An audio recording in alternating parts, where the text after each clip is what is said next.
लगा, अरे हमने देवकी की सारी संतानों को मार दिया और जिसको मारना चाहिए था वो तो गोकुल में कहीं जाकर पैदा हो चुका है। उधर गोकुल में जब सुबह प्रातःकालीन हुआ, समय हुआ, तो नंद बाबा ने बहुत बधाई बांटी सबके लिए। किसी को सोना, किसी को चांदी, तो किसी के लिए साड़ियां, किसी को लहंगा। यशोदा मैया ने जो हाथ में आ गया गोप ग्वाल सबको बांटने लगे। उधर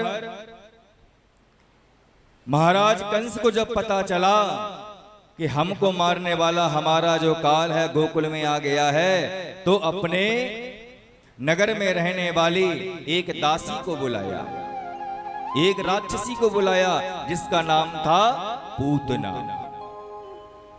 पूतना बाल घातिनी कंसेन प्रहिता घोरा, पूतना बाल घातिनी शिशुंससार निहनन्ते पुरग्राम ब्रजादिषु।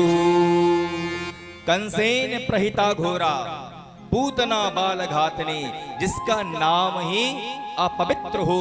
पूतना का मतलब क्या है? पूत मानी पुत्र, जिसके कोई संतान नहीं हो उसको कहते हैं पूतना, अथवा पूत का अर्थ होता है पवित्रता।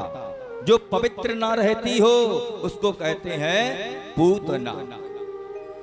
और जिसका नाम भी अपवित्र है और वंश अच्छा होगा, नाम अच्छा नहीं है, तो वंश भी कौन सा है? वंश है राक्षसी वंश। न नाम अच्छा, न कुल खानदान अच्छा, खान पान अच्छा होगा तो कहते हैं खान पान भी अच्छा नहीं था। क्या था? पूतना बाल घातिनी, जो बालकों को ही खाती थी, उसका खान भी अशुद्ध था, नाम भी अशुद्ध, कुल खानदान भी अशुद्ध और खान पान भी अशुद्ध। ऐसी अपवित्र पूतना से कहा कि पूतना तुमको हमारा एक काम करना है, गोकुल में 1 महीने के जितने भी बालक हो उन बालकों को आप जो है मार देना है। और कैसे मारना है वो आपको सब पता है, मायावी हो तुम तो।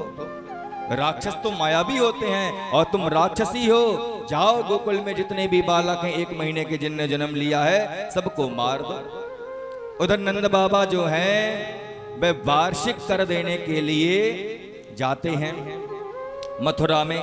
गोपाल गोकुल रक्षायाम निरूप्या मथुरांगता, नंद कंस वार्षिक्यम करम दातुम कुर्दवः।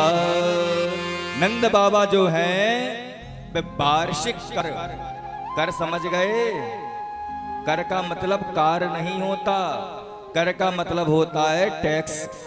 जैसे सरकार टैक्स लेती है, पहले राजा भी टैक्स लिया करते, जिसको संस्कृत भाषा में कर कहते हैं। तो नंद बाबा उस समय में सर्वाधिक गायों के पालनहार थे। सबसे ज्यादा गायें किनके पास थी? सबसे ज्यादा जो गायें थी 9 लाख गैया जो थी वो नंद बाबा के पास थी। तो नंद बाबा वार्षिक कर देने के लिए बैलगाड़ी पे, लड़िया में बैलगाड़ी, अब लोगों ने देखी हो ना देखी हो, लेकिन गांव में बैल, जिनके आगे बैल लगाया जाता था, लकड़ी की गाड़ियां हुआ करती थी। 8-10 बैलगाड़ियों में, किसी में मक्खन की मटकियां, किसी में दही की मटकियां, किसी में दूध, जो पास में था भर भर कर लेके गए। कहां पर? मथुरा में। यशोदा से कहा देखो हमने इस अवस्था में लाला का जन्म हुआ है, सबको हीरे मोती सोना चांदी वस्त्र आभूषण गैयों का बहुत कुछ दान किया है, लेकिन अपने नगर के जो राजा हैं उनको भी कुछ ना कुछ बधाई देना चाहिए, उपहार देना चाहिए।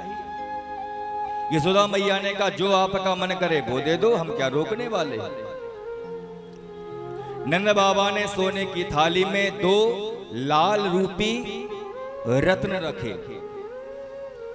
रत्न होते हैं कई प्रकार के, एक होता है कोहनूर। कोहनूर बहुत महंगा होता है, लेकिन कोहनूर से भी 100 गुना महंगा होता है लाल रत्न। 2 रत्नों को लिया, सोने की थाली में रखा, कपड़ा ढक दिया, महाराज कंस के पास गए। देखिए आप सभी की कृपा से, आप सभी की दुआ से जा अवस्था में हमारे लाला को जन्म भयो है। कंस कहने लगे बाबा बारंबार बधाई हो, आपकी जा अवस्था में लाला को जन्म भयो है। इतना जब कहा कंस ने तो नंद बाबा ने सोने की थाली के ऊपर से मखमली कपड़े को हटाया तो दो बहुमूल्य रत्नों को जब देखा तो कंस महाराज बड़े प्रसन्न हो गए और प्रसन्न होकर नंद बाबा से कहने लगे अरे नंद बाबा, मैं आशीर्वाद देता हूं आपके लाला के लिए कि आपके लाला का कोई भी शत्रु होगा, आपके लाला का शत्रु जो होगा वो जलकर भस्म हो जाएगा, मृत्यु को प्राप्त होगा। आपके लाला का बाल भी बांका नहीं कर सकता है, ये हमारा आशीर्वाद है। अब ये कंस को पता ही नहीं है कि लाला का शत्रु कौन है, लेकिन अनायास ही कंस ने भी नंद बाबा को बधाई के रूप में कृष्ण कन्हैया लाल को आशीर्वाद दे